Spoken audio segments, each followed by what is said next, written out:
Hello दोस्तों, कैसे हैं आप सब। मैं सीए गुरु गुप्ता आप सभी का स्वागत करता हूं आज के इस सेशन में। दोस्तों, आज के सेशन में हम डिस्कस करने वाले हैं, क्या डिस्कस करने वाले हैं, बहुत ही इंपॉर्टेंट मुद्दा डिस्कस करने वाले हैं, सेल्स ऑफ गुड्स एक्ट 1930 का, राइट। जहां पे हम सेक्शन नंबर 4, 5, 6, 7, 8, 9 अप टू 17 तक, ये जो चैप्टर इंपॉर्टेंट चैप्टर है, यहाँ पे सेक्शन नंबर 4 से 17 तक हम डिस्कस करेंगे।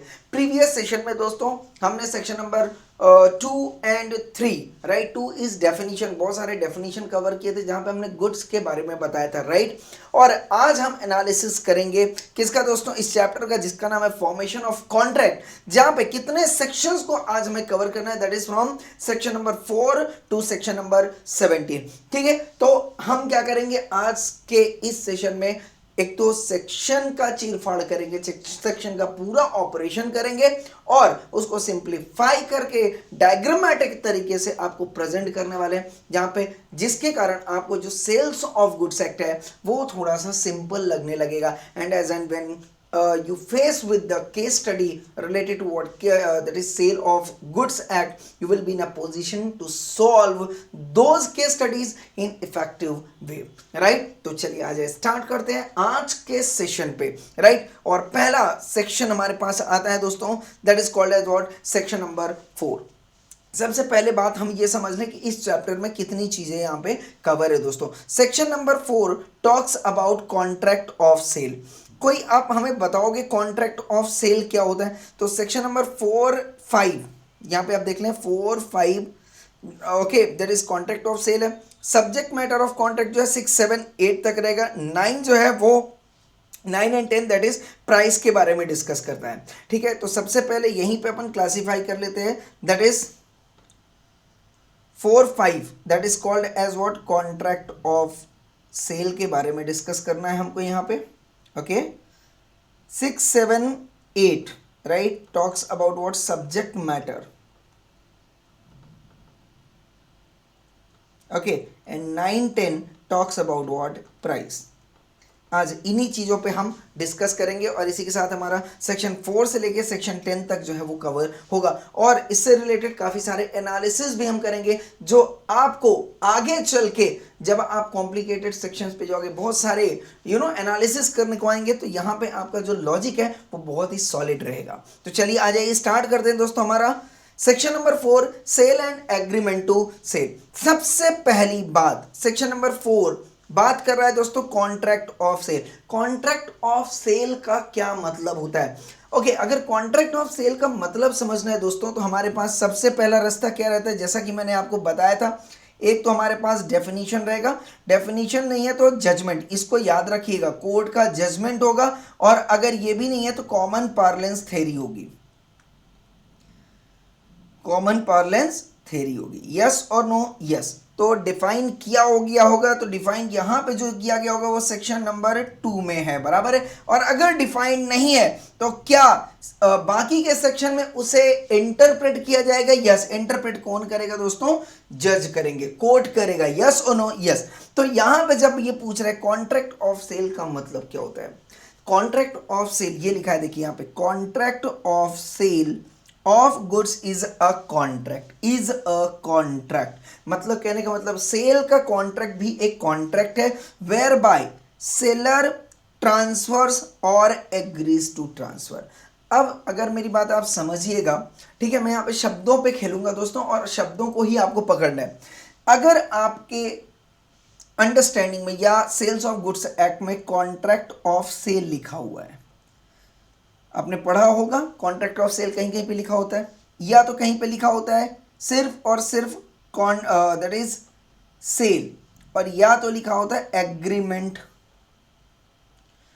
To sale, right. यस और नो? यस।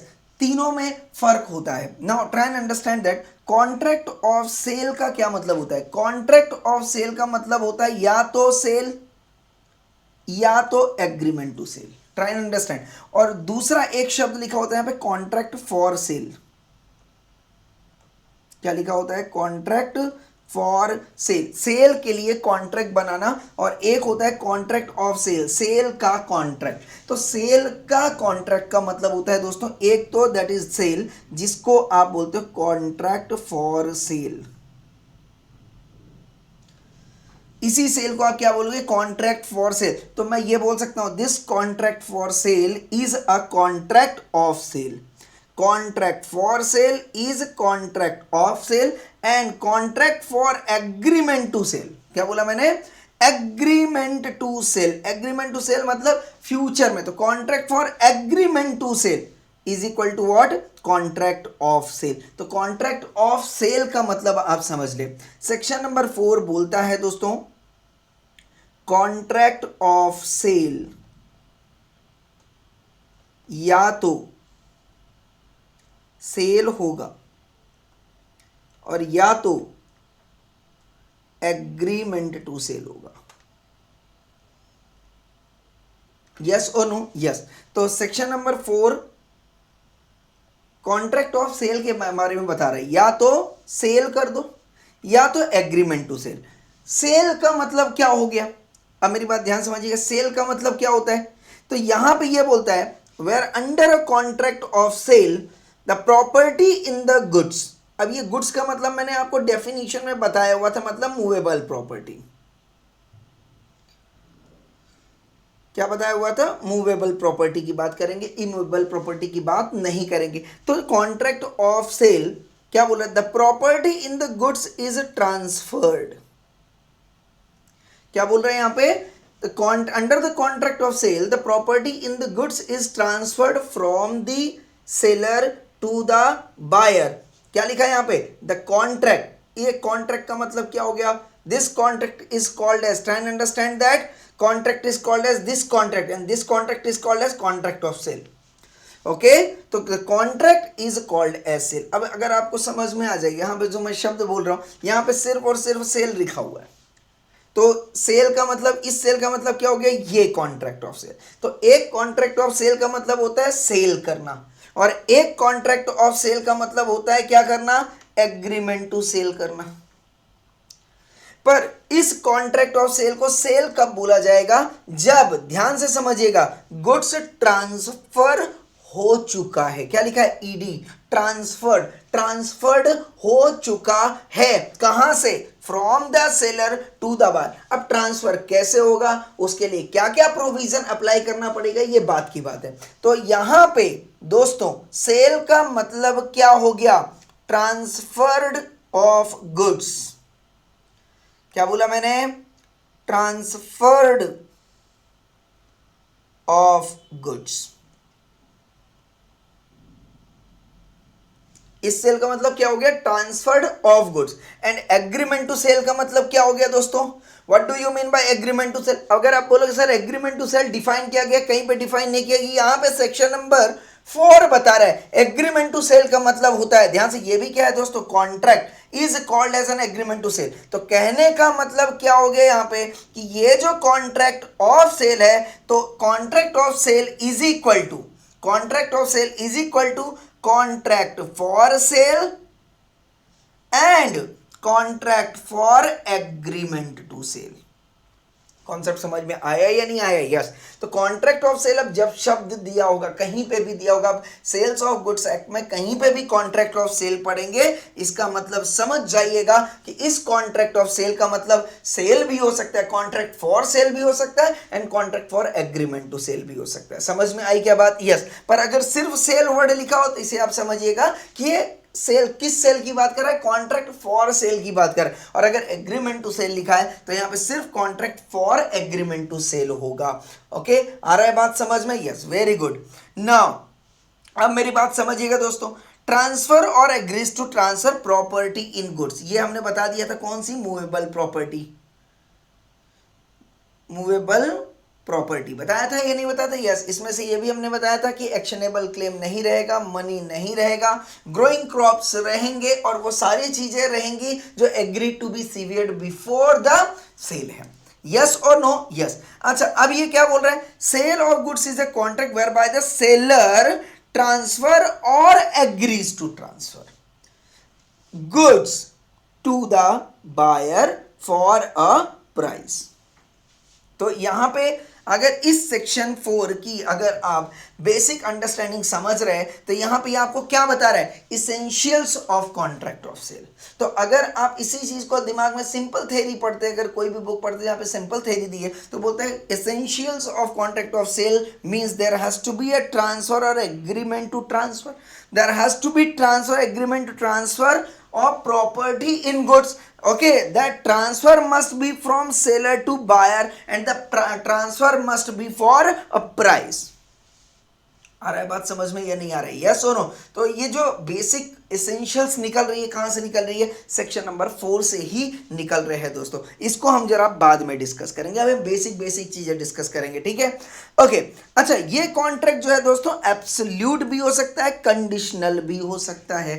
क्या हो सकता है? एब्सोल्यूट, जहां पे कोई कंडीशन नहीं दी है, एज इट इज। इस शब्द को हमने इंडियन कॉन्ट्रैक्ट एक्ट में भी कवर किया हुआ है, कंडीशनल कॉन्ट्रैक्ट को भी हमने इंडियन कॉन्ट्रैक्ट एक्ट में कवर किया। तो जहां पे इफ देन एल्स सिचुएशन आती है, क्या बोला मैंने? इफ देन एल्स, तो वो कंडीशन हो गया। और जहां पे आपको as it is, there is no scope of counter offer or there is no scope of cross offer, as it is आपने इस जो है उसको एक्सेप्ट कर लेना है, that is called as what? Absolute. तो दोनों तरीके के कॉन्ट्रैक्ट ऑफ सेल हो सकते हैं। और इस कॉन्ट्रैक्ट ऑफ सेल का मतलब क्या हो गया? सेल भी और agreement to sell.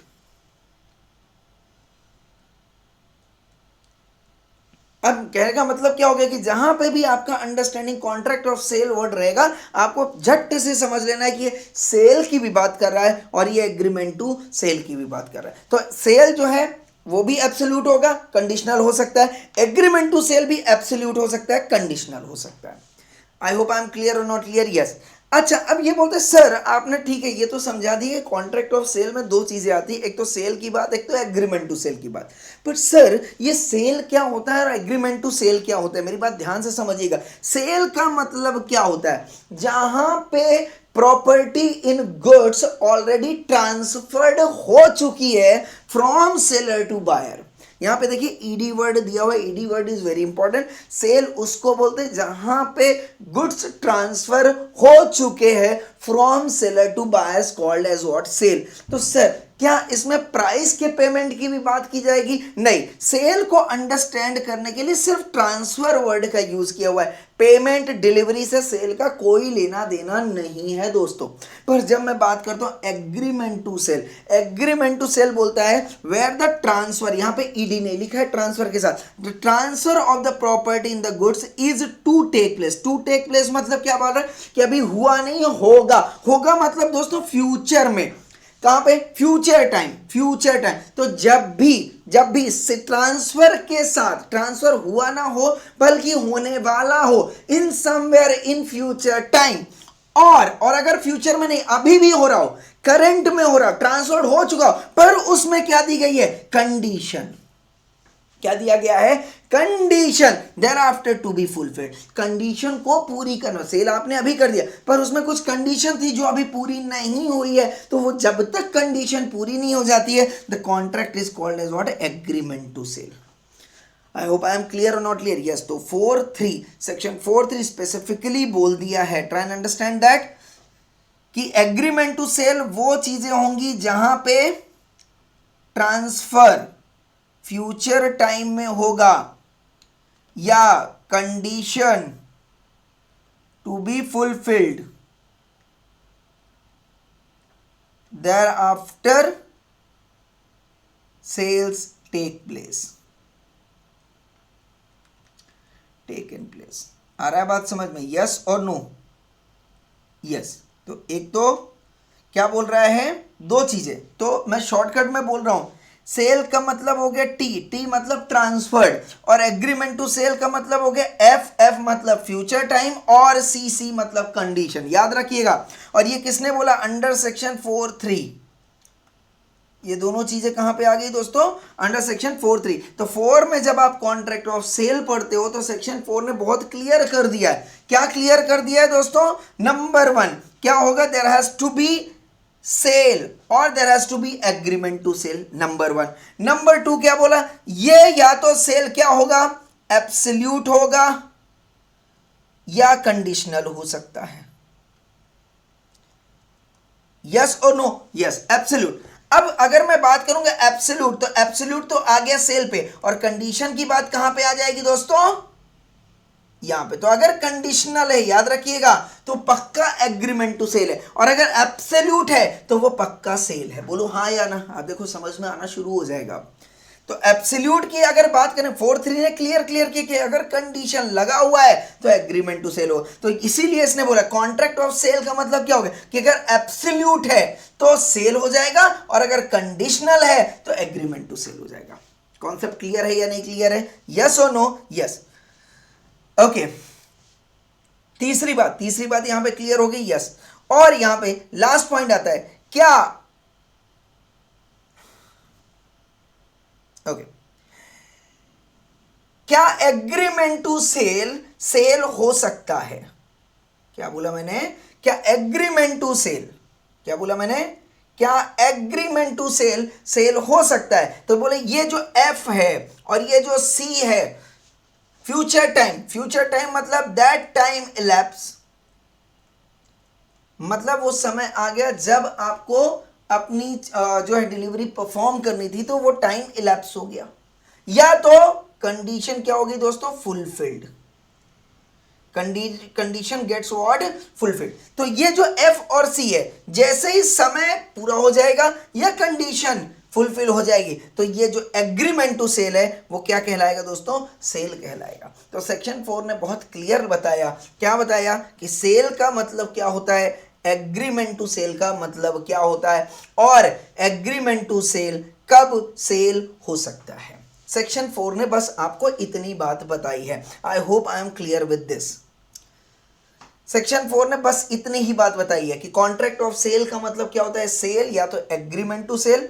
Okay, sale मतलब एब्सोल्यूट, एग्रीमेंट टू सेल मतलब कंडीशनल। सेल का मतलब होता है जहां पे गुड्स ऑलरेडी ट्रांसफर्ड हो चुका हो from seller to buyer, and agreement to cell का मतलब होता है जहां पे फ्यूचर में ट्रांसफर होगा या तो फ्यूचर में कंडीशन सेटिस्फाई होगी, उसे एग्रीमेंट टू सेल बोलेंगे। पर जैसे ही वो फ्यूचर टाइम क्या बन जाएगा? लैप्स हो जाएगा, या तो वो कंडीशन जो होने वाली थी वो हो चुकी होगी, तो उसे हम क्या बोलेंगे? Agreement to sell now become what? Cell.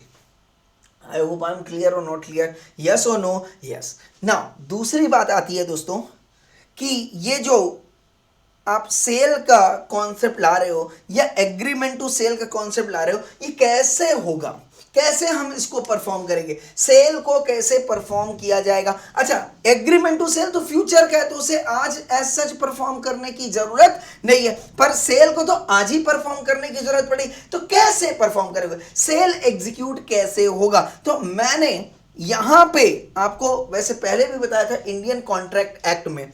अब इंडियन कॉन्ट्रैक्ट एक्ट में ऐसा सेल की बात नहीं होती थी, वहां पे ओवरऑल जनरल कॉन्सेप्ट चलता था, ब्रॉड कॉन्सेप्ट चलता था। तो उसने क्या बोला था कि प्रोमिसर ने क्या दे देना है? ऑफर। ऑफर के साथ, ऑफर क्या करेगा? वो एक्सेप्ट कर लेगा। याद आया? यस। और एक्सेप्टेंस क्या होना चाहिए? कंसिडरेशन फॉर्म करना चाहिए, है ना? तो वो क्या बन जाता था? एग्रीमेंट बन जाता था। अब चूंकि यहां पे एग्रीमेंट का मतलब क्या हो गया? यहां पे एग्रीमेंट का मतलब क्या हो गया? सेल के कॉन्ट्रैक्ट से। क्या किसका मतलब हो गया? सेल के कॉन्ट्रैक्ट। तो ये बोलते हैं जो सेल का कॉन्ट्रैक्ट मुझे परफॉर्म करना है, बाकी के एग्रीमेंट से मुझे मतलब नहीं है, रेंटल एग्रीमेंट से मतलब नहीं है, किसी भी प्रकार के एग्रीमेंट से मतलब नहीं, सिर्फ मुझे सेल के एग्रीमेंट से मतलब है। तो contract of sale how made. तो जब ये बोलते हैं साहब contract of sale how made, तो कॉन्ट्रैक्ट ऑफ सेल का मतलब क्या हो गया? Again sale plus agreement to sell. कैसे करेंगे? तो ये बोलता है contract of sale is made by, क्या बोल रहा है? ऑफर। चाहे वो एग्रीमेंट टू सेल हो या सेल आप कर रहे हो, कोई भी कर रहे हो, सबसे पहला काम अपन क्या करेंगे? ऑफर देंगे। ऑफर कौन देगा दोस्तों? Made by an offer to buy और sell goods for a price. मतलब बायर भी दे सकता है, सेलर भी दे सकता है। बोलो हाँ या ना? पर ऑफर के साथ क्या होना चाहिए? ऑफर के साथ क्या होना चाहिए? प्राइस होना चाहिए। ऑफर के साथ जब ये व्यक्ति ऑफर दे रहा है, ऑफर का मतलब क्या होता है? What do you mean bye offer? अब ऑफर यहां पे डिफाइन है तो इंडियन कॉन्ट्रैक्ट एक्ट चल देगा। 1872 में। तो वो बोलते हैं भैया when one person signifies his willingness to do और not to do with an obtain to assent of the buyer, yes और no, of the promisee, yes और नो, यस। तो ऑफर का मतलब बिल्कुल वही है, पर इस केस में, सेल के केस में, कॉन्ट्रैक्ट ऑफ सेल के केस में आपके ऑफर के साथ अब प्राइस भी जाएगा। ऑफर के साथ क्या जाएगा? प्राइस। तो आप जब ऑफर दे रहे हो, आपने बोला will you buy my car, तो आप पक्का इस बार क्या हो गए? सेलर हो गए। यहां पे जो व्यक्ति बैठा हुआ है वो कौन हो गया? बायर। पर अगर आपने ऑफर दिया will you sell your car at the rate of rupees, जो भी प्राइस दिया वैसे सपोज मान लो 5 लाख रुपीज, ठीक है, तो इस केस में आप क्या हो गए? बायर, और ये कौन हो जाएगा? सेलर। कॉन्सेप्ट क्लियर है या नहीं क्लियर है? ये सुनो, तो कहने का मतलब क्या बोल रहे हैं? ऑफर कोई भी दे सकता है, बायर भी बाय और सेलर भी, पर ऑफर के साथ प्राइस का होना जरूरी है। पर अगर आप इंडियन कॉन्ट्रैक्ट एक्ट में देखोगे दोस्तों, तो ऑफर के साथ कंसिडरेशन नहीं होता था, वहां पे प्राइस नहीं था, कंसिडरेशन था। और प्राइस और कंसिडरेशन में क्या फर्क है? प्राइस और कंसिडरेशन में क्या फर्क है कि प्राइस का मतलब only and only money, money value बोल रहा है, और कंसिडरेशन का मतलब क्या था? Something.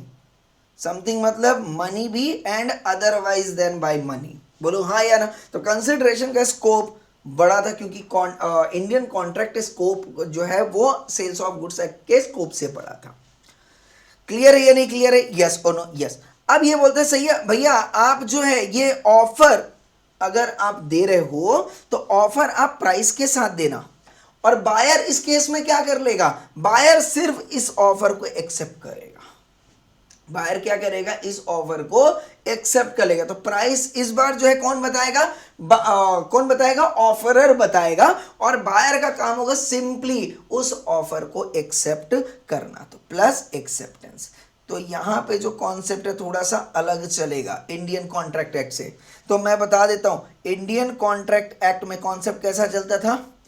Offer plus acceptance forming consideration. तो यहां पे कंसिडरेशन बनता था, यस और नो, तो एग्रीमेंट होता था। But sales of goods act क्या बोल रहा है?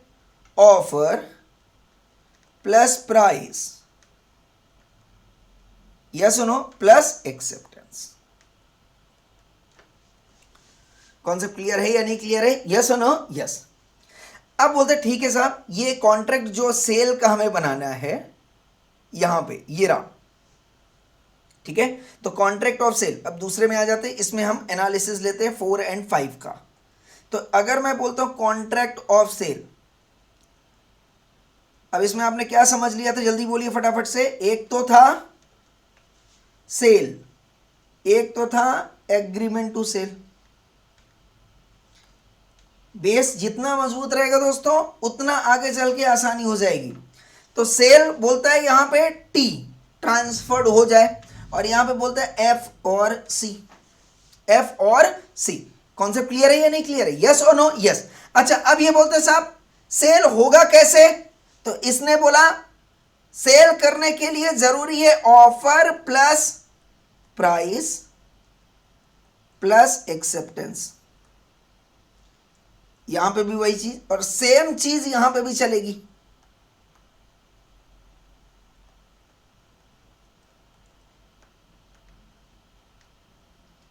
तो इसको मैं मान लूंगा, ये सेल हो जाएगा, बोलो हाँ या ना। और यहां पे एग्रीमेंट टू सेल, कोई दिक्कत नहीं, इसमें धीरे धीरे चीजें ऐड होती जाएंगी, तो मैं बताऊंगा कि यहां पे क्या चेंज होएगा। ओके, तो offer plus price plus acceptance यहां पे भी चलेगा, offer plus price plus acceptance यहां पे भी चलेगा। पर ऑफर करने देने का तरीका अलग होगा, प्राइस यहां पे अलग होगी, एक्सेप्टेंस का तरीका अलग होगा, दोनों का तरीका अलग होगा। तरीका हम बाद में पढ़ेंगे, अभी हम यहां पे फ्रेमवर्क सेट कर देते हैं। बोलते ठीक है, अब ये बोलते हैं जो कॉन्ट्रैक्ट है ना, वो दो चीजें और प्रोवाइड करता है। एक प्रोवाइड करता है दोस्तों, यस, ये भी और ये भी, दोनों भी क्या प्रोवाइड कर रहे हैं? यहां पे भी दो चीज, या ऐसे कर लेते हैं, एक मिनट रुको। ओके, दोनों चीज में ये दोनों चीजें, चाहे वो सेल का कॉन्ट्रैक्ट हो या एग्रीमेंट टू सेल का कॉन्ट्रैक्ट हो, ये दोनों चीजें आएंगी। नंबर 1 इज MOP MOC, क्या मतलब हो गया?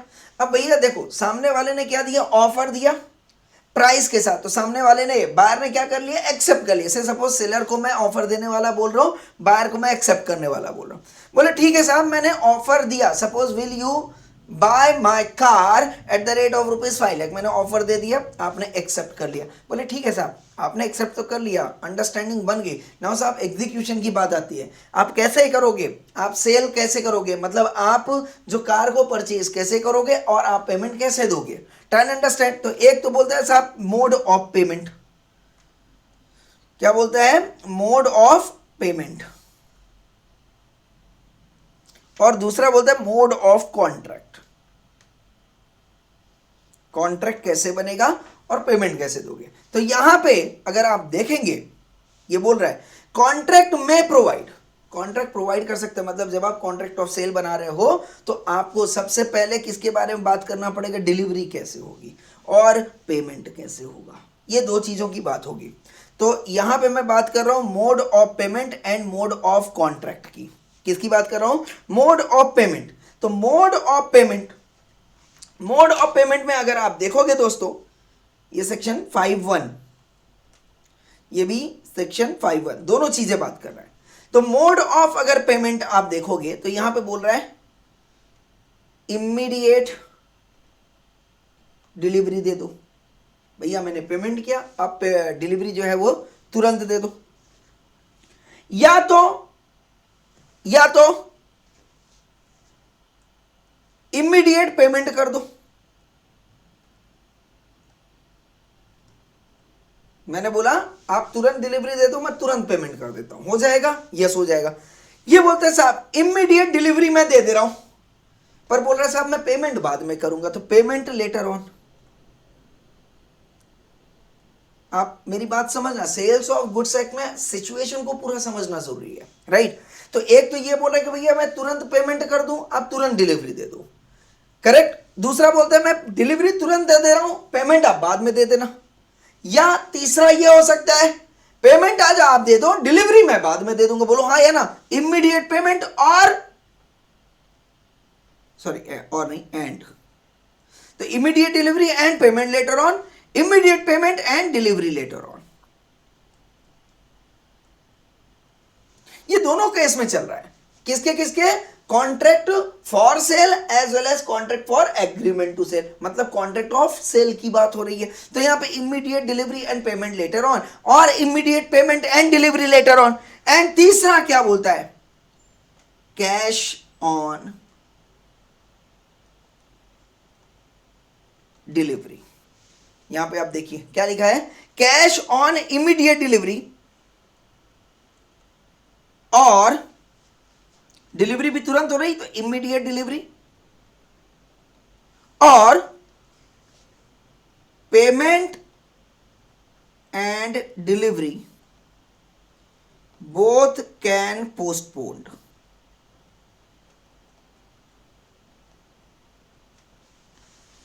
देखो क्या समझ में आया यहां पे, कॉन्ट्रैक्ट, आप अगर सेल का कॉन्ट्रैक्ट बना, सपोज मान लो मुझे क्या बेचना है, सपोज शर्ट के स्टॉक बेचने हैं। अब शर्ट के स्टॉक बेचने हैं तो मैंने ऑफर दे दिया कि साहब ये जो सपोज 100 पीस ऑफ शर्ट है, right, at the rate of ₹500, right, तो कितना हो गया 50,000। तो ये डिलीवरी नहीं, आज आप ले लो, पेमेंट आप बाद में कर देना, या पेमेंट भी आप तुरंत कर दो, डिलीवरी अभी ले लो, पेमेंट आप तुरंत कर दो, बात खत्म होगी, कॉन्ट्रैक्ट ऑफ सेल है। दूसरा क्या बोल रहे, मैं साहब सेल अभी कर रहा तो डिलीवरी मैं अभी दे रहा, क्या कर रहा मैं, डिलीवरी मैं अभी दे रहा, try and understand that, yes और नो। पर आप पेमेंट अगर बाद में कर दिए, क्या बोल रहा है ये, पेमेंट आप बाद में कर दिए, बोलो हाँ या ना, हो सकता है या नहीं हो सकता है। अच्छा अगर पेमेंट आप बाद में करोगे, पेमेंट आप बाद में करोगे, आ गया ना यहाँ पे future time, future time, sir future time आ गया ना, फ्यूचर टाइम आ गया ना, फ्यूचर टाइम आ गया ना, अरे यहां पे देखो फ्यूचर टाइम आ गया, गिरा गिरा, where the transfer of the property in the goods is to take place at future time, transfer of the property. अच्छा अब ट्रांसफर का मतलब क्या होता है, what do you mean by transfer, transfer का मतलब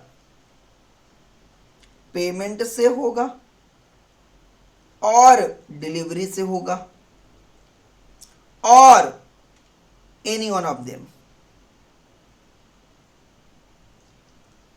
ट्रांसफर कब बोला जाएगा, बोलो जरा फटाफट से।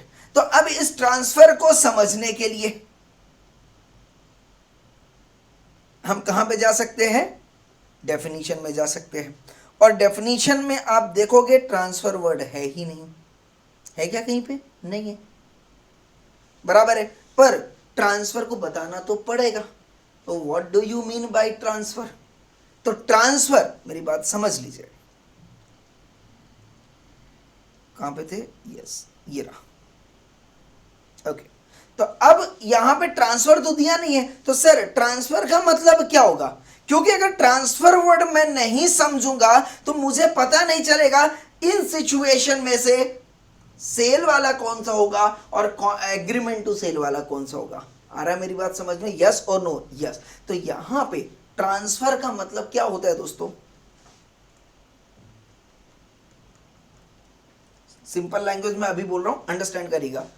ट्रांसफर कब माना जाए, जब ओनरशिप ट्रांसफर हो गया हो, या पोजीशन ट्रांसफर हुआ हो, या रिस्क ट्रांसफर हुआ हो।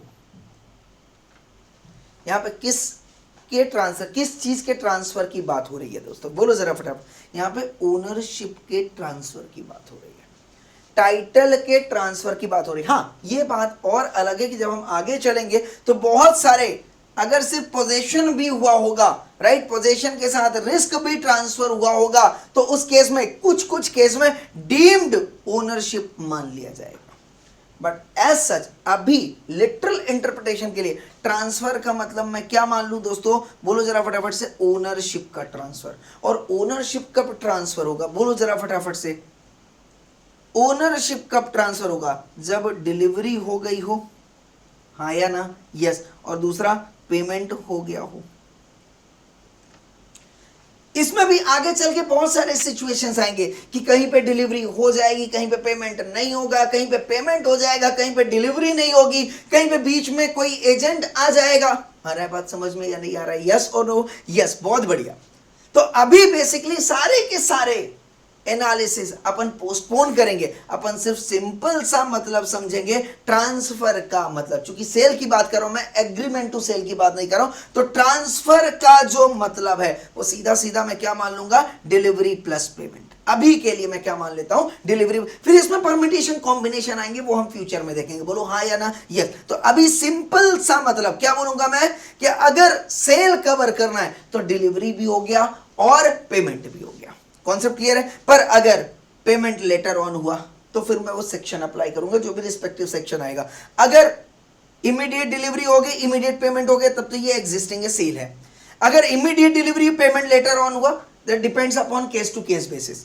इमीडिएट पेमेंट हुआ पर डिलीवरी लेटर ऑन हुआ, आ रहा है बात। तो अब जैसा भी सर्कमस्टांस, जैसा भी सिचुएशन आएगा, उसके हिसाब से उसको या तो सेल मान लिया जाएगा या तो एग्रीमेंट टू सेल मान लिया। अभी मैं आगे की बात ही नहीं कर रहा हूं, अभी तो मैं सिंपली यहां पे कंसीडर कर और आपको बताने की कोशिश कर रहा हूं कि सिर्फ ये सेक्शन 4 एंड 5 की वजह से ही इतने सारे हॉच पॉच हुए, जिसके लिए आगे चल के बहुत सारे सेक्शंस ड्राफ्ट करने पड़े, जहां पे क्या लाने के लिए, सर्टेनिटी लाने के लिए। आ रहा है बात समझ में दोस्तों, यस। तो सिंपल सा सेल के केस में मैं क्या बात कर लूंगा कि डिलीवरी भी तुरंत हो गई और बोलो जरा फटाफट से, पेमेंट भी तुरंत हो गया, सेल हो गया। आ गया बात समझ में, यस। और ट्रांसफर जब फ्यूचर में हो रहा है, और ट्रांसफर का मतलब क्या हो गया, डिलीवरी और पेमेंट, इन दोनों में से कोई भी अगर फ्यूचर में हो रहा तो depend upon situation to situation उसे एग्रीमेंट टू सेल माना जाएगा। I hope I am clear, yes. और अगर कोई कंडीशन दी गई है वो भी एग्रीमेंट टू सेल मान लिया जाएगा, क्योंकि सेल क्या बोलते हैं, एब्सोल्यूट। सेल क्या बोल रहा है दोस्तों, एब्सोल्यूट। आ रहा है बात समझ में, यस। तो मैक्सिमम जो इश्यूज अराइज होंगे वो कहां पे होंगे, एग्रीमेंट टू सेल में होंगे। सेल में भी होगा अराइज, बट उतना नहीं होगा जितना कि एग्रीमेंट टू सेल वाले कॉन्सेप्ट में अराइज होगा। आई hope I am clear, yes और नो, यस। तो ये रहा आपका सेक्शन नंबर 5, क्लियर, यस। अब ये बोलते हैं साहब सब्जेक्ट टू द, ये क्लियर हो गया तीनों पॉइंट, यस। इसी 3 पे पूरा का पूरा सेल ऑफ गुड्स एक्ट जो है दोस्तों जुड़ा हुआ है। Subject to the provision of any law, क्योंकि पेमेंट, इसी पेमेंट अगर हाफ पेमेंट कर दो, या ये आ गया ना delivery of payment by installment, EMI आप भर रहे हो, या तो डिलीवरी और पेमेंट दोनों ही पोस्टपोन हो रही है, या उनमें से कोई एक भी पोस्टपोन हो रहा है, ठीक है। तो ये जो पेमेंट बाय इंस्टॉलमेंट है, इस यही लाइन आगे चल के आपको क्या प्रोवाइड करेगी information, that is unpaid seller. याद है ना कॉन्सेप्ट अनपेड सेलर का। तो भाई वहां पे जो पेमेंट है पूरा नहीं हुआ, तो जो पेमेंट पेंडिंग है उसकी वजह से उस सेलर को क्या नाम दिया गया, अनपेड सेलर नाम दिया। तो इसी लाइन की वजह से वो एक पूरा चैप्टर जो है अनपेड सेलर का वो वहां पे आपको दिया गया है। दूसरा आता है subject to the provisions of any law for the time being in force, contract of sale may be in writing और by word of mouth, partly in writing partly by word of mouth, okay, और may bye implied. तो ये कोई नई चीज नहीं, Indian contract act में भी ये चीज बोली गई है कि आपका जो एग्रीमेंट है या तो वो ओरली हो सकता है या तो रिटेन में, जिसको हम क्या बोलते हैं एक्सप्रेस, है ना, या तो क्या हो सकता है इम्प्लाइड, इम्प्लाइड मतलब बाय एक्ट। तो सेम वही चीज जो है वो सेल्स ऑफ गुड्स एक्ट में भी कवर कर रहा है। तो जो आपका कॉन्ट्रैक्ट ऑफ सेल है, कॉन्ट्रैक्ट ऑफ सेल का मतलब sale as well as agreement to sell, या तो वो ओरली हो सकता है, रिटेन हो सकता है, या तो इम्प्लाइड हो सकता है, या हाफ ओरली हाफ रिटेन हो सकता है। Clear or not clear? Yes. तो यहां पे mode of contract, mode of contract, mode of contract क्या होगा, orally, by written or by act, और half orally half written. I hope I am clear with this. बोलिए जरा फटाफट से, क्लियर है या नहीं क्लियर है दोस्तों? यस, सेक्शन 4 एंड सेक्शन 5 यहां पे क्लियर है। अब अगर सेक्शन 4 एंड सेक्शन 5 क्लियर हो गया, कॉन्सेप्ट क्लियर, तो अब इसकी अगर आप थोड़ी सी समरी ले लो, तो अगेन मैं यहां पे क्या ले रहा हूं, कॉन्ट्रैक्ट ऑफ सेल। आगे एनालिसिस में करते चलते, बेस मजबूत कर लेते, इसके बाद अपन खेलते रहेंगे सेक्शन के साथ, कोई दिक्कत नहीं है। तो कॉन्ट्रैक्ट ऑफ सेल में अगेन सेल, तो 4 एंड 5 को अभी एनालिसिस किया, अब 4 एंड 5 के साथ हम 6 को एनालिसिस करेंगे। तो एक तो आ गया सेल, एक आ गया एग्रीमेंट टू सेल, कोई डाउट नहीं। यहां पे क्या था, टी, याद रख लीजिए, अब शॉर्टकट में देना शुरू कर दूंगा। यहां पे टी कहां पे था दोस्तों, अंडर सेक्शन 4(3), और ये भी कहां था 4(3) पे। 5 में क्या था, सेक्शन नंबर 5(1), बोलता है MOP mode of payment and mode of contract. तो मोड ऑफ कॉन्ट्रैक्ट क्या हो गया, orally, written, implied. Mode of performance क्या हो गया, बोलो जरा फटाफट से, डिलीवरी और पेमेंट, है ना, इमीडिएट डिलीवरी हो, इमीडिएट पेमेंट हो, और या immediate delivery and payment later on. Shortcut में अभी याद करते जाओ, या immediate payment and later on delivery,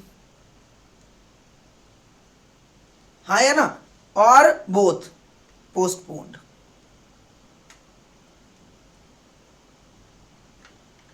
yes और नो? यस। तो इसमें से कुछ चीजें जो है सेल के लिए आ रही है, सेल में कौन सी चीज आ रही है, एब्सोल्यूट, और अगर एफ और सी है तो वो क्या हो जाएगा, conditional, that is called as what, agreement to cell. तो 4 एंड 5 हो गया। 6 बात करता है दोस्तों, सब्जेक्ट मैटर ऑफ कॉन्ट्रैक्ट। क्या बात कर रहा है यहां पे, सब्जेक्ट मैटर ऑफ कॉन्ट्रैक्ट। अब सब्जेक्ट मैटर ऑफ कॉन्ट्रैक्ट की बात करो, मतलब सब्जेक्ट मैटर ऑफ कॉन्ट्रैक्ट क्या होगा दोस्तों, गुड्स। तो गुड्स मैंने बताया था that is movable property, movable property in the goods other than actionable claim and money, correct, and includes what, stock वगैरह वगैरह सारी चीजें, प्लस ग्रोइंग क्रॉप, ये सारी चीजें थी, agree to be severed before sale. Yes और नो? यस। अब ये बोलता है the goods which form the subject. तो बेसिकली गुड्स है जिसपे क्या हो रहा है, सेल्स ऑफ गुड्स एक्ट पूरा डिपेंड हो रहा है। तो बोलते हैं goods which form the subject of a contract of sale. Again ये जो सेक्शन 6 है, अगेन सेल के लिए एंड एग्रीमेंट टू सेल के लिए है।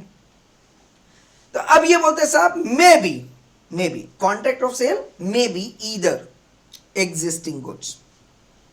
एग्जिस्टिंग गुड्स का मतलब क्या होता है? ओन्ड, मतलब ओनरशिप किसके हाथ में है दोस्तों? बोलो जरा फटाफट से, जो डील करने वाला है एग्जिस्टिंग गुड्स पे। और possessed by the seller, possessed by the seller, तो ओन्ड और पोजेस्ड बाय द सेलर। तो ओनरशिप भी किसके हाथ में है? सेलर। और अगर ओनरशिप नहीं है तो मिनिमम क्या है उसके हाथ में? पोजेशन है। एग्जिस्टिंग गुड्स का मतलब यही है ना। तो यहां पे मैंने बताया था ना कि कुछ पोजेशन जो है डीम्ड ओनरशिप की बात करें, और कुछ पोजेशन से पोजेशन ओनरशिप वहां पे ट्रांसफर नहीं हो रहा है। ये बताया था मैंने, यस और नो? यस।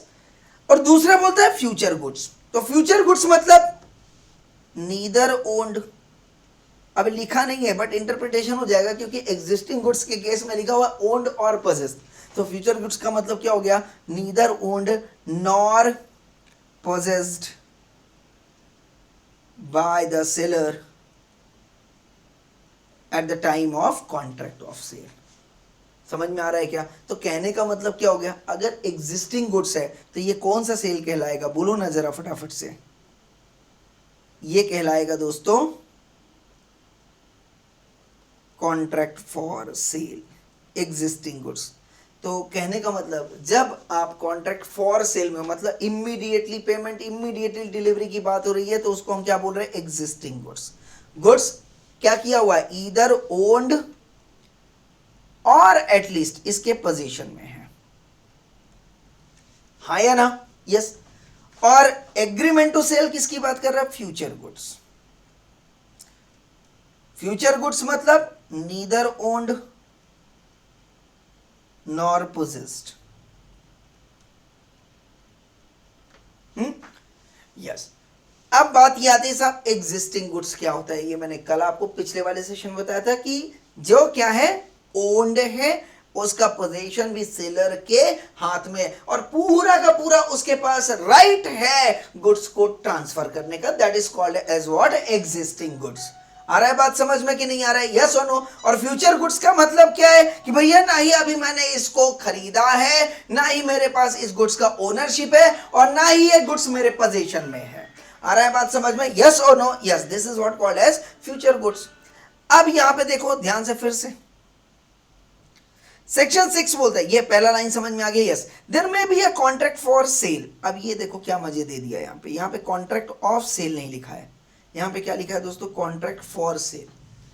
अब मैं सेल करना चाहता हूं, सेल के लिए कॉन्ट्रैक्ट बना रहा हूं, सेल का कॉन्ट्रैक्ट नहीं बना। सेल का कॉन्ट्रैक्ट का मतलब हो गया सेल और एग्रीमेंट टू सेल, बराबर। ये बोले contract for the sale of goods जिसका acquisition of which by the seller depends upon a contingency.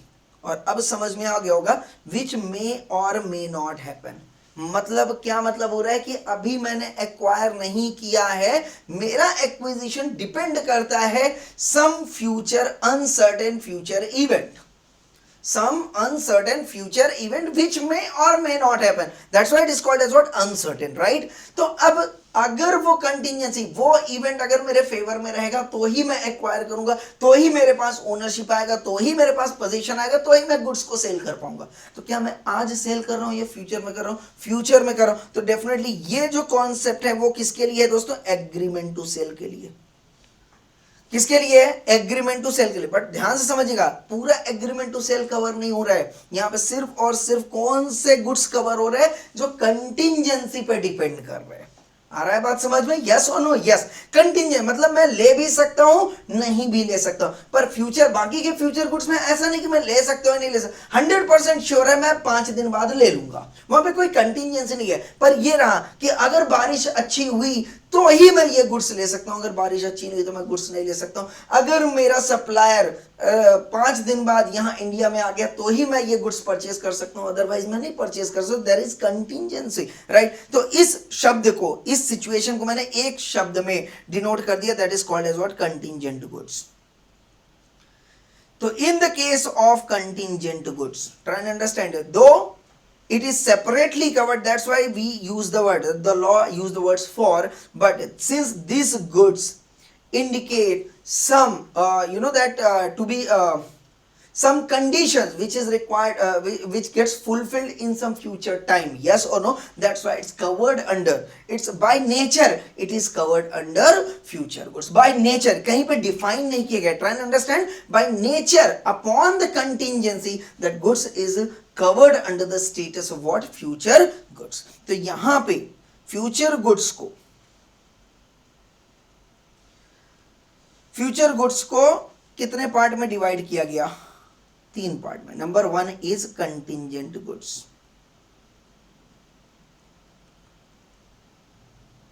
Number 2 is present sale of future goods. And third is other future goods.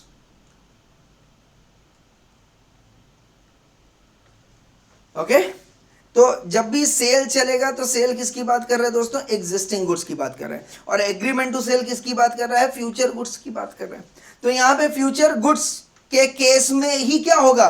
F और सी, या delivery postpone होगी या payment postpone होगा. बोलो हाँ या ना, यस और नो? यस. क्लियर है या नहीं क्लियर है? यस और नो? यस.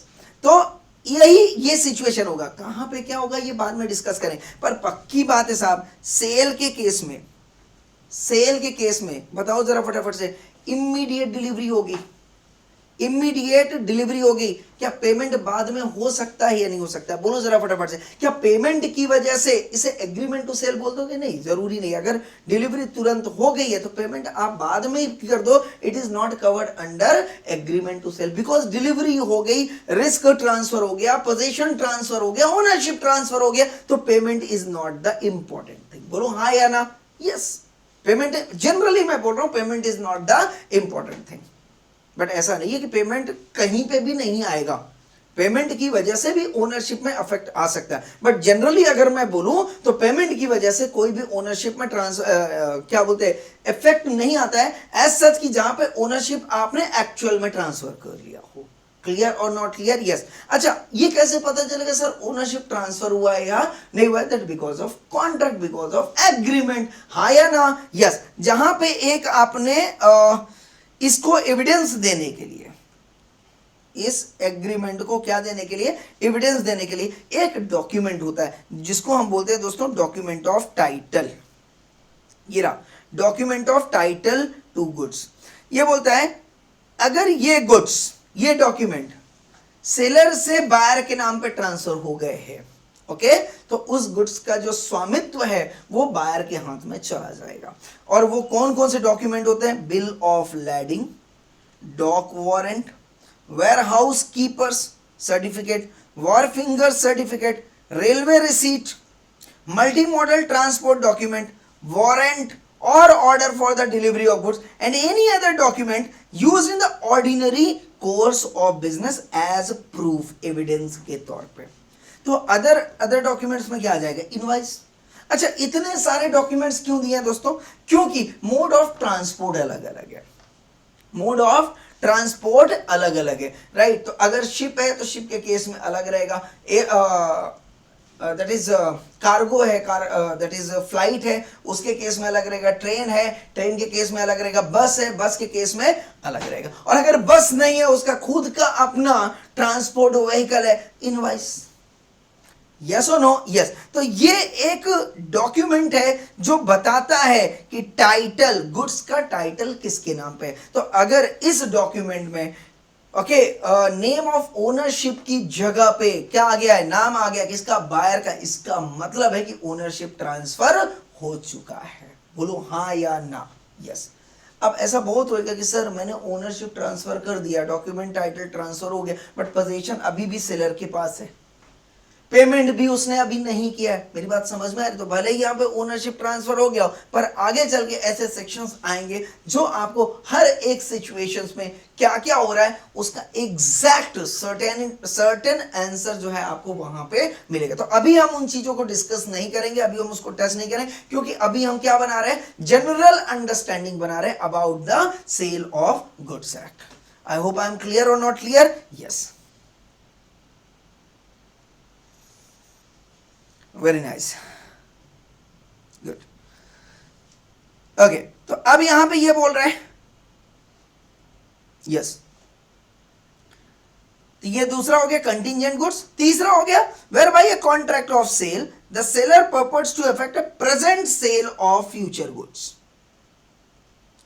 गुड्स फ्यूचर में है, मतलब ट्रांसफर भी फ्यूचर में होएगा, ट्रांसफर उसका फ्यूचर में होना है, राइट। या तो कंडीशन अभी पूरी नहीं हुई है, पर सेल मैं उसका आज कर दे रहा हूं, सेल मैं उसका आज कर रहा हूं, तो the contract operates as an agreement to sell the goods. तो यहां पे स्पेसिफिकली इस चीज को किसमें शामिल कर दिया इसने, agreement to sell the goods में शामिल कर दिया। तो कहने का मतलब क्या हो गया,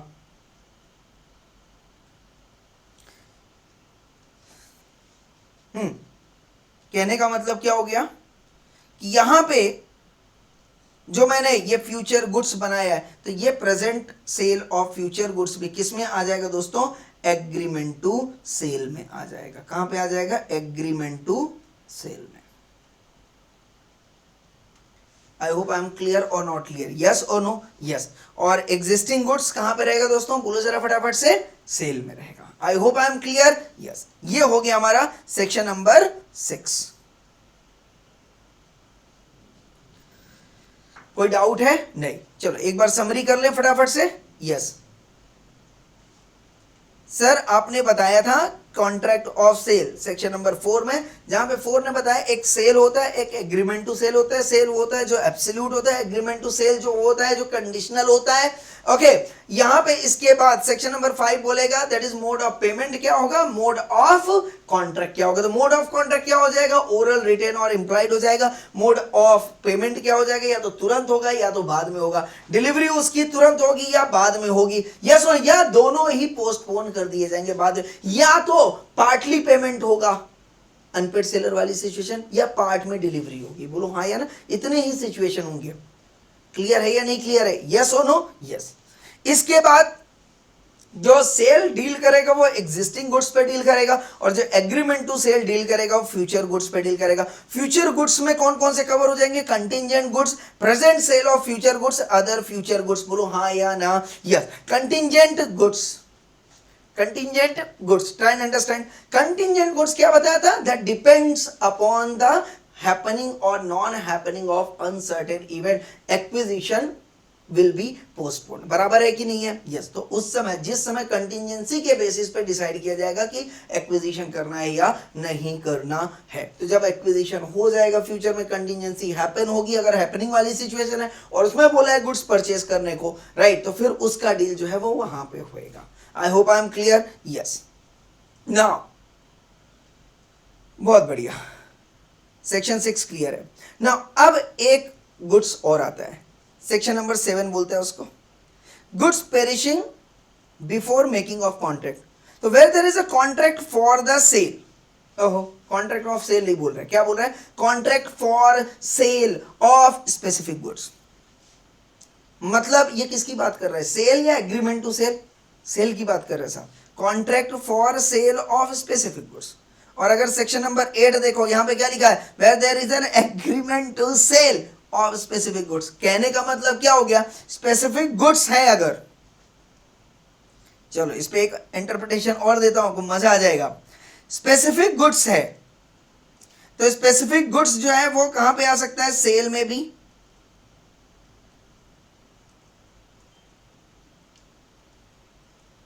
ओके। और स्पेसिफिक गुड्स कहां पे आ जाएगा, एग्रीमेंट टू सेल में भी।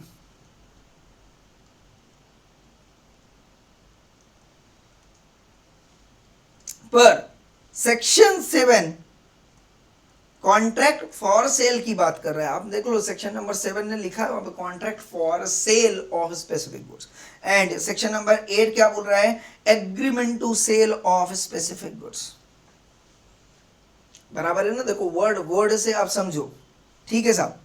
अब ये बोलता है सेक्शन नंबर 7 स्पेसिफिक गुड्स, ये बोलता है सर स्पेसिफिक गुड्स का मतलब क्या होता है। स्पेसिफिक गुड्स मतलब मान लो सपोज आप जो है मोबाइल की शॉप में गए और वहां पे एक एक चीज ही रखी हुई है, एक एक यूनिट सबका रखा हुआ है, सारे मॉडल्स रखे हुए, एक एक यूनिट रखा हुआ है, और आपने उसमें जो है एक मॉडल, स्पेसिफिक मॉडल जो था वो सेलेक्ट कर लिया। हर जितने 10 मोबाइल थे, 10 मॉडल अलग अलग, तो सारे गुड्स क्या हो गए, स्पेसिफिक हो गए, यस और नो, क्योंकि सेम जो था वो that is what called as same nature का नहीं था, सेम मॉडल नहीं था, सबके मॉडल अलग अलग थे, तो मॉडल वाइज जो है वो स्पेसिफिक गुड्स। यस, कोई ब्लैक एंड व्हाइट मान लो है, कोई कलर्ड है, कोई ठीक है, कोई फ्लिप वाला है, तो अलग अलग तरीके के मोबाइल थे। क्लियर? तो आपने जो सेलेक्ट किया वो फ्लिप वाला सेलेक्ट किया, वहां पे एक ही क्वांटिटी रखी हुई थी, मल्टीपल क्वांटिटी नहीं थी। ठीक है, तो अब मैंने बोल दिया स्पेसिफिक, क्योंकि ये क्या हो गया दोस्तों, आइडेंटिफाइड हो गया। ठीक है, और वहीं पे ट्रांसफर हो रहा है, मतलब कुछ भी फ्यूचर नहीं, कुछ भी कंडीशन नहीं। Try understand? तो ये बोलता है आइडेंटिफाई आपने कर लिया कि हाँ भाई ये मोबाइल मुझे पसंद है। ओके, अब ये बोलता है मेरे पास section number 7, where there is a contract for the sale of specific goods, the contract is void if the goods without the knowledge of the seller have at the time when the contract was made perished. क्या बोल रहा है? और become so damaged. ना, मेरी बात ध्यान से समझिएगा। अब आपने ये मोबाइल देखा, ओके, आ रहा है बात समझ में? यस। आप कॉन्ट्रैक्ट ऑफ सेल करने ही वाले थे, क्या कॉन्ट्रैक्ट ऑफ सेल करने ही वाले थे, पर गुड्स पहले ही बर्बाद हो चुका था। गुड्स क्या हो चुका था, पहले आपने चेक वेक किया, सब बराबर काम कर रहा था, पर जब लेने की बारी आई, राइट, तो वहां पे वो जो गुड्स था वो बर्बाद था, खराब हो गया था। तो जब आपने देखा वो सही था, और because of some manufacturing defect जब आप परचेज कर रहे थे, परचेज करने जब इनवाइस वगैरह बन रहा था, पेमेंट कर रहे थे, राइट, उसी समय ऑटोमेटिकली वहां पे कुछ प्रॉब्लम आई, वो जो मोबाइल था खराब हो गया, इनएक्टिव हो गया। पर इस केस में ना सेलर को पता चला दोस्तों, ना बायर को पता चला, और बायर ने जो है वो परचेज कर लिया। तो अब बताओ, क्या बायर उस गुड्स को रिजेक्ट जो है वो कैंसिल कर सकता है, कॉन्ट्रैक्ट कैंसिल कर सकता है क्या, कॉन्ट्रैक्ट को रिजेक्ट कर सकता है क्या? देखिए जरा फटाफट से, सेक्शन नंबर 7 बोलता है, where there is where there is a contract for the sale of specific goods, the contract is void. Contract को वाइड मान लीजिए, पहले वैलिड था, सब कुछ ओके हो गया, हाँ सब क्लियर था, बट खरीदने के पहले ही कुछ डिफेक्ट के कारण खराब हो गया, इसलिए कॉन्ट्रैक्ट क्या होगा, वाइड होगा। बिकॉज फर्स्ट कॉन्ट्रैक्ट वाइड होने के लिए पहले कॉन्ट्रैक्ट का वैलिड होना जरूरी है, इसके बाद कॉन्ट्रैक्ट वाइड होगा। Yes no, if the goods without the knowledge of the seller, क्या बोला, सेलर को नहीं पता था। अच्छा, मान लो अगर इस केस में सेलर को पता चल जाता तो क्या हो जाता दोस्तों, सेलर को पता था फिर भी उसने छुपाया तो फ्रॉड हो जाता। सेलर को पता था फिर भी उसने छुपाया, फ्रॉड हो जाता। सेलर को नहीं पता था और गुड्स अपने आप डैमेज, खराब हो गया, पेरिस्ट नहीं, पेरिस्ट का मतलब होता है जैसे कम टाइम वाले गुड्स, जैसे मिल्क हो गया, एग हो गया, फिश हो गया, ये पेरिशेबल नेचर होते हैं। पर यहां पर मैं डैमेज की बात करूं, पेरिशेबल नहीं है बट डैमेज हो सकता है, डैमेज हो गया। As no longer to answer to their description in the contract, ऐसा डैमेज हुआ कि अब आप उसको डिस्क्राइब भी नहीं कर पा रहे हो। ठीक है, तो उस केस में क्या हो जाएगा, contract is wide if the goods without the knowledge of the seller have eight the time when the contract was made become so damage. तो जिस समय आपने गुड्स देखा उस समय बढ़िया था, जिस समय गुड्स आपने देखा उस समय बढ़िया था, पर जिस समय आप खरीदने गए क्या हो गया, खराब हो गया। And without the intention of क्या था, सेलर था, तो 100% क्या हो जाएगा, contract is wide, otherwise contract is very much valid. पर अगर यही केस क्या होता, एग्रीमेंट टू सेल वाला होता है, मतलब फ्यूचर में खरीदना होता है या कोई भी बिकॉज ऑफ कंडीशन। तो से सपोज मान लो एग्जांपल मैं बोलता हूँ कि भैया मोबाइल देख लिया आज, अब ये बोला कि भैया मैं 5 दिन बाद मोबाइल खरीदूंगा। अब 5 दिन बाद खरीदना मतलब आज वो एग्रीमेंट टू सेल हो ना साहब, 5 दिन बाद मैं खरीदूंगा, एग्रीमेंट टू सेल कर ले रहा है। पर ट्रांसफर कब होएगा, ट्रांसफर कब होएगा, 5 दिन बाद, बट उसकी अंडरस्टैंडिंग आज कब बन रही है, आज बन रही है। तो अब ये बोल रहा है, देखो यहां पे where there is an agreement to sell about the specific goods and subsequently, आज बढ़िया था, कल खराब हो गया, subsequent the goods without any fault on the part of seller or buyer, मतलब नहीं सेलर की यहाँ पे कोई हस्तक्षेप था, नहीं बायर का कोई हस्तक्षेप था, फिर भी गुड्स खराब हो गया। तो वर्डिंग बस अलग है, बट यहाँ पे जो कॉन्सिक्वेंस है वो सेम है। क्यों दोस्तों वर्डिंग अलग है, क्योंकि यहाँ पे कॉन्ट्रैक्ट ऑफ सेल का मतलब 2 है, number 1 is sale and number 2 is agreement to sale. आ रहा है बात समझ में? तो वर्डिंग भी चेंज होगी, एक प्रेजेंट को लेके वर्डिंग होगी, एक फ्यूचर को लेके वर्डिंग है। तो क्या बोलता है, without on the fault of the on the part of the seller buyer, perish हो गया, डैमेज हो गया। Okay in the agreement before the risk passes to the buyer. Risk passes to the buyer का मतलब क्या हो गया कि बायर ने अभी तक क्या किया है, पेमेंट नहीं किया, ट्राई टू अंडरस्टैंड, इनवॉइस नहीं भरा, कुछ भी नहीं हुआ। आ रहा है बात समझ में? The agreement is thereby avoided. तो वो जो आपने मौखिक रूप से, इम्प्लाइड रूप से या रिटेन, ओके जो भी आपने एग्रीमेंट बनाया था वो कैंसिल हो जाएगा, क्योंकि जब गुड्स डिलीवरी की बारी आई, पेमेंट की बारी आई, तो उस समय गुड्स एग्जिस्टेंस में ही एज इट इज नहीं था। आई hope I am clear or not clear? Yes. तो इस केस में 7 and 8 पिक्चर क्लियर हो गया या नहीं क्लियर हो गई? यस। तो स्पेसिफिक गुड्स है अगर, ठीक है, और खरीदते वक्त खराब हो गया, सेक्शन 7 लगा दो। खरीदा मैंने आज, बात मैंने आज की, खरीदने वाला हूं मैं 2 दिन बाद, 4 दिन बाद, 5 दिन बाद, तो सेक्शन 8 लगा दो। दोनों ही केस में क्या हो जाएगा दोस्तों, एक तो केस में क्या हो जाएगा, एग्रीमेंट अवॉइड हो गया। यहाँ पे देखना एग्रीमेंट लिखा हुआ है, एग्रीमेंट यहाँ पे अवॉइड होगा। क्यों एग्रीमेंट अवॉइड हो रहा है? क्योंकि कॉन्ट्रैक्ट बना ही नहीं था, वैलिड कॉन्ट्रैक्ट था ही नहीं, क्योंकि एग्रीमेंट टू सेल था। पर यहाँ पे तो कॉन्ट्रैक्ट बन चुका था, बस सिर्फ डिलीवरी और पेमेंट की बात थी। उस टाइम पे अगर गुड्स खराब हो गया, try to understand, right, and without the knowledge of seller, obviously without the knowledge of seller है, क्योंकि गुड्स जो है कस्टडी में किसके था, सेलर के था। तो उस केस में क्या हो जाएगा, जो कॉन्ट्रैक्ट पहले वैलिड था वो अब कॉन्ट्रैक्ट क्या हो जाएगा, वॉइड हो जाएगा। तो स्पेसिफिक गुड्स के केस में अगर सेल की बात हो रही है, राइट, और वहां पे गुड्स बाद में खराब हो जाता है तो वाइड कॉन्ट्रैक्ट होता है। और एग्रीमेंट टू सेल के केस में आज मैंने एग्रीमेंट टू सेल किया, पर डिलीवरी और एंड पेमेंट जो था वो 2 दिन बाद, 3 दिन बाद, लेटर ऑन था, राइट, और इस बीच अगर गुड्स खराब हो गया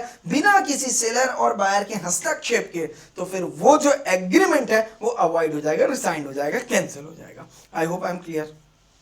Yes or no? Yes. So this is what called as section number 4, 5, 6, 7 and 8.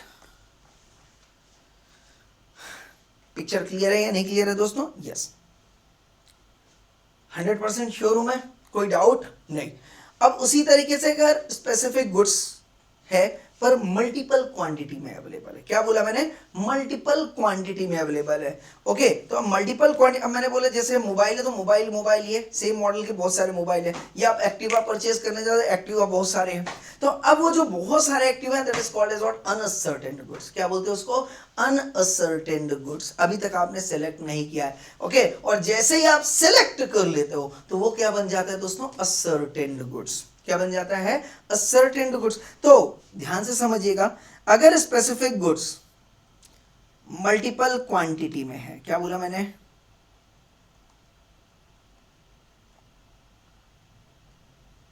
Multiple quantity में, तो उसको हम क्या बोलेंगे, अनअसर्टेन गुड्स।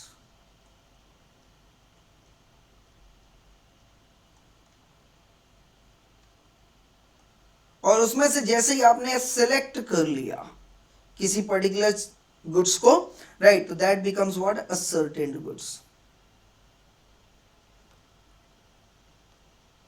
इस असर्टेन्ड गुड्स का ध्यान से समझिएगा, इस असर्टेन्ड गुड्स का एग्रीमेंट टू सेल भी हो सकता है और सेल भी हो सकता है, मतलब करेक्ट, ओके, क्योंकि असर्टेन है, अब एकदम एग्जिस्टिंग पोजीशन पे, पर जब तक ये सेलेक्ट नहीं था, it is always called as what, agreement to sell, क्योंकि अनअसर्टेन है। आ रहा है बात समझ में, नहीं आ रही? यस। तो यहां पे सेल में सिर्फ कब आएगा, असर्टेन के केस में सेल हो सकता है, बट एग्रीमेंट टू सेल कब हो सकता है, बोलो जरा फटाफट से। स्पेसिफिक गुड्स असर्टेन और अनअसर्टेन्ड। कॉन्सेप्ट मेरा दोनों को लेके चल रहा है, सेल का मतलब और एग्रीमेंट टू सेल का मतलब। आई hope I am clear? Yes.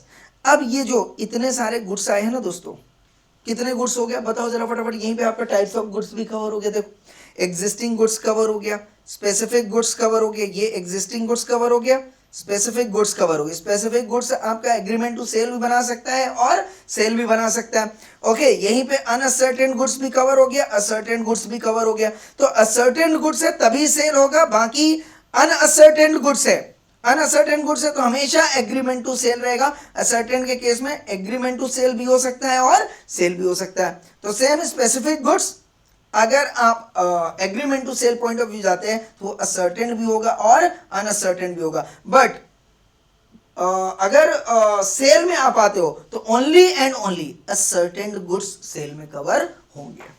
I hope I am clear with this 100%। Yes, तो सर इतना तो मेरे को क्लियर हो गया, क्योंकि सेक्शन 4 ने बोला था, क्या बोला था कि साहब, सॉरी सेक्शन 5 ने बोला था कि सेल कैसे करना है। तो सेल के लिए उसने बोला था एक ने ऑफर देना है, दूसरे ने एक्सेप्ट कर लेना है। सर ऑफर तो ये गुड्स का हो जाएगा, जितने भी गुड्स दिख रहे हैं, existing goods, specific goods, right. यहाँ पे ये आ गया आपका फ्यूचर गुड्स, फ्यूचर गुड्स में contingent goods, present sale of future goods, other future goods, इतने सारे गुड्स हैं। सर आप इन गुड्स का ऑफर दोगे, बोले हाँ सर प्राइस क्या रखोगे, what would be the price. तो बोले सर प्राइस के लिए सब, प्राइस के लिए sub section number 9 and section number 10 सबका अलग अलग प्राइस होएगा। बोलो हाँ या ना। तो प्राइस क्या क्या हो सकती है, कितने तरीके की प्राइस होती है, ये देखिए यहाँ पे सेक्शन नंबर 9 ने बताया है। एक तो बोलते हैं the price in a contract of sale, और यहाँ पे समझ में आ जाए कॉन्ट्रैक्ट ऑफ सेल, प्राइस मतलब सेल और as well as agreement to sell दोनों की बात बोल रहा है। मे बी जरूरी नहीं है, पर may be fixed by the contract. Agreement to sell के भी केस में और सेल के भी केस में या तो कॉन्ट्रैक्ट प्राइस हो जाएगा या तो एग्रीड प्राइस हो जाएगा, और या तो may be determined by the course of dealing between the parties. Course of dealing, जिस तरीके से वो डील कर रहे हो, कंटिंजेंट प्राइस। कहने का मतलब क्या हो गया, एग्जिस्टिंग के केस में अगर आपको समझ में आ रहा हो, हाँ सर आ रहा है समझ में, एग्जिस्टिंग के केस में कौन सा हो जाएगा, कॉन्ट्रैक्ट प्राइस, जो भी आपने फिक्स्ड कर दिया। Contract price fixed by seller and buyer. Ascertained price है, असर्टेन गुड्स सेल वाला है, तो अगर ये असर्टेन गुड्स सेल वाला है तो डेफिनेटली ये contract price. Agreement to sell वाला है तो एग्रीड प्राइस, कोई दिक्कत नहीं है। सी अंडरस्टैंड, प्राइस वही है जो बायर एंड सेलर फिक्स कर रहे हैं, बट एक कॉन्ट्रैक्ट के वक्त ही फिक्स हो गया, बट दूसरा जो है कॉन्ट्रैक्ट के वक्त फिक्स नहीं हो, एग्रीमेंट फ्यूचर में फिक्स हुआ कि देखेंगे उस समय जो भी सिचुएशन बनेगी उस समय वो प्राइस हम फिक्स कर लेंगे। बोलो हाँ या ना। यस,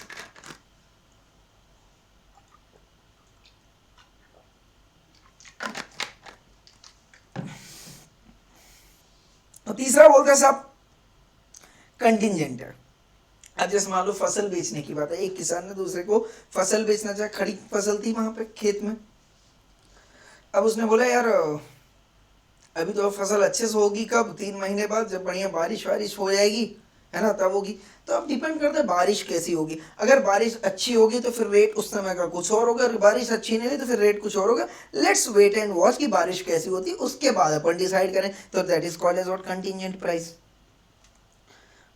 समझ में आ रहा है या नहीं आ रहा है। यस, दिस कंटिंजेंट प्राइस जो भी होगी ये fixed by buyer and seller, दोनों मिलके अपना जो है वो डिसाइड कर लेंगे। बोलो हाँ या ना।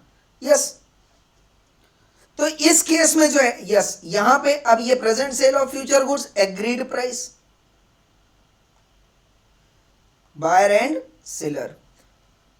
देन इसके बाद other future goods agreed price between buyer and seller. Okay, then ascertained है, पर चूंकि एग्रीमेंट टू सेल था, याद है, यस, तो एग्रीड प्राइस, एग्रीड प्राइस। अब आप मोबाइल लेने ही आओगे, 3 महीने बाद आओगे, तो थोड़ी ना मैं आज कॉन्ट्रैक्ट में फिक्स कर दूंगा। मैं बोलूंगा उस समय की जो भी मार्केट प्राइस होगी वो अपन डिसाइड कर ले, तो उस समय की जो भी प्राइस होगी वो फिक्स हो जाएगी। आ रहा है बात समझ। यस, तो कॉन्ट्रैक्ट में नहीं लिखा है, बट एट एग्रीड प्राइस जो भी उस टाइम पे होगी वो फिक्स कर ली जाए। बट कंटिंजेंट था क्या, कंटिंजेंसी यहाँ पे कोई नहीं थी।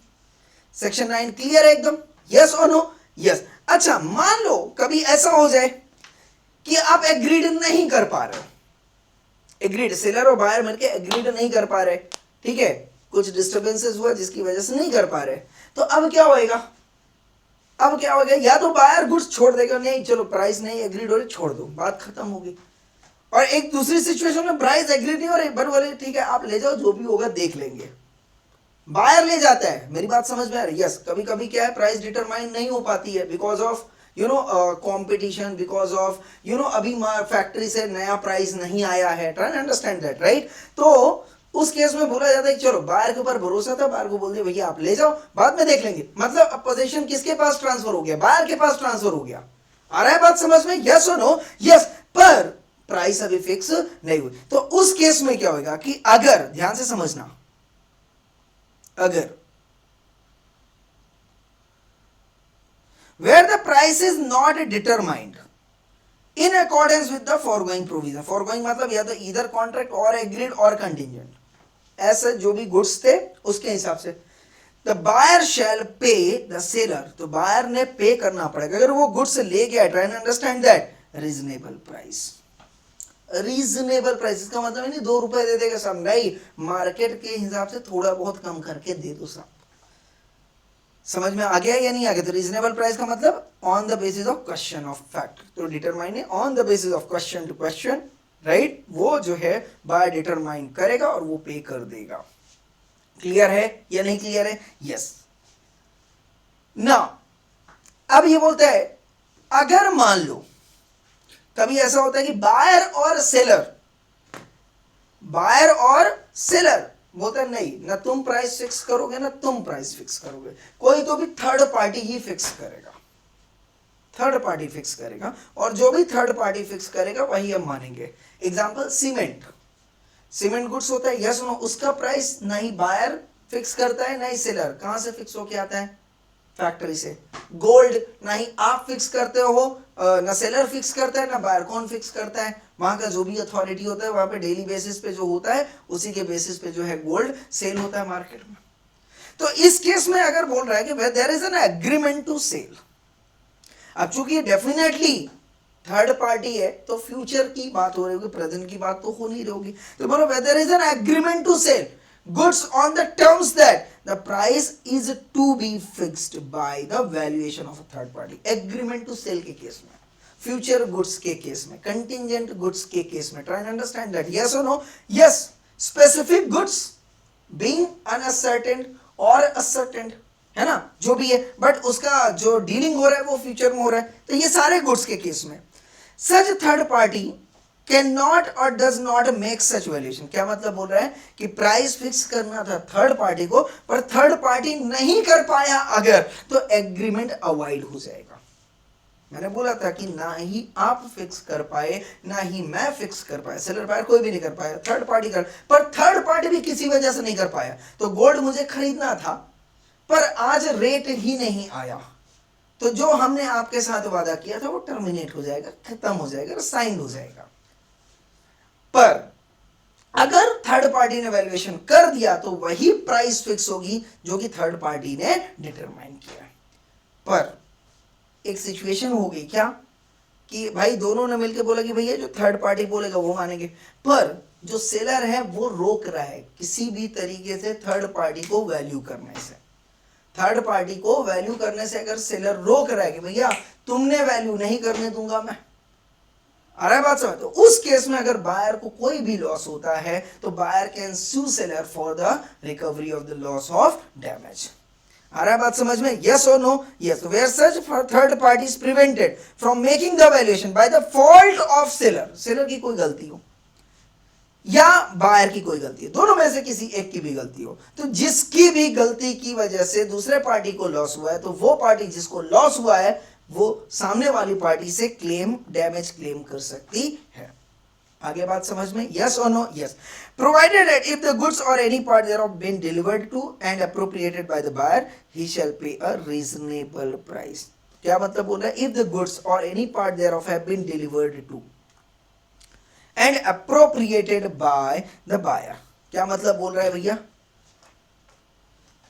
कि थर्ड पार्टी जो है थर्ड पार्टी को बोला था वैल्यूएशन करने को, पर थर्ड पार्टी वैल्यूएशन नहीं कर पाया, फिर भी बायर लेके चला। मैंने एग्जांपल दिया ना, सेलर ने बायर के साथ डील किया गोल्ड का, और बोले यार आज तो रेट ही नहीं आ पा रहा बिकॉज ऑफ सम रीजन, तो सेलर बायर पे भरोसा कर रहा था। सेलर ने बोला आप ठीक है ले जाओ, जब भी जो प्राइस आएगी वो अपन डिसाइड कर लेंगे। तो यहाँ पे क्या बोला, जो भी प्राइस आएगी डिसाइड कर लेंगे, हाँ या ना, यस और नो, यस। तो बोले ठीक है साहब ओके, और बायर जो है वो लेके चला गया। अब प्राइस जो है वो डिटरमाइन मान लो नहीं हुई, because of any reason determine नहीं, तो उस केस में अगेन बायर जो है जो पे करना चाहेगा, try and understand, buyer he shall pay a reasonable price again that case. तो क्या पे कर देगा, रीजनेबल प्राइस। तो रीजनेबल प्राइस कितने केस में आ गई दोस्तों, दो केसेस में। कौन कौन सा, एक तो बायर एंड सेलर ने डिटरमाइन करना था पर डिटरमाइन नहीं कर पा रहे, तो बायर जो है रीजनेबल प्राइस पे कर देगा। दूसरा, थर्ड पार्टी को दिया था डिटरमाइन करने, बट थर्ड पार्टी भी डिटरमाइन नहीं कर पा रहा है, और इसमें कोई सेलर और बायर का फॉल्ट भी नहीं है। आ रहा है बात समझ में, यस। तो फिर बायर जो है रीजनेबल प्राइस पे कर देगा, सेलर एक्सेप्ट कर लेगा, और सिंपल सी बात हो गई कि अगर सेलर और बायर किसी भी गलती की वजह से अगर यस थर्ड पार्टी ने वैल्यू डिटरमाइन करने में फेल हो गया, तो फिर उस केस में जो है जिस पार्टी को भी लॉस होगा वो सामने वाली पार्टी से डैमेज क्लेम करेगा। कॉन्सेप्ट क्लियर है या नहीं क्लियर है, यस। तो इस केस में दोस्तों आपको मैंने कितने सारे सेक्शंस कवर किए हैं, और इसी के साथ हमारा ये चैप्टर भी जो है वो कंप्लीट हो गया है। ट्राई अंडरस्टैंड है। तो सेक्शन नंबर 4, 5, 6, 7, 8, 9 एंड 10, ये सारे सेक्शंस के जो दैट समरी पार्ट है वो इस डायग्राम में कवर है।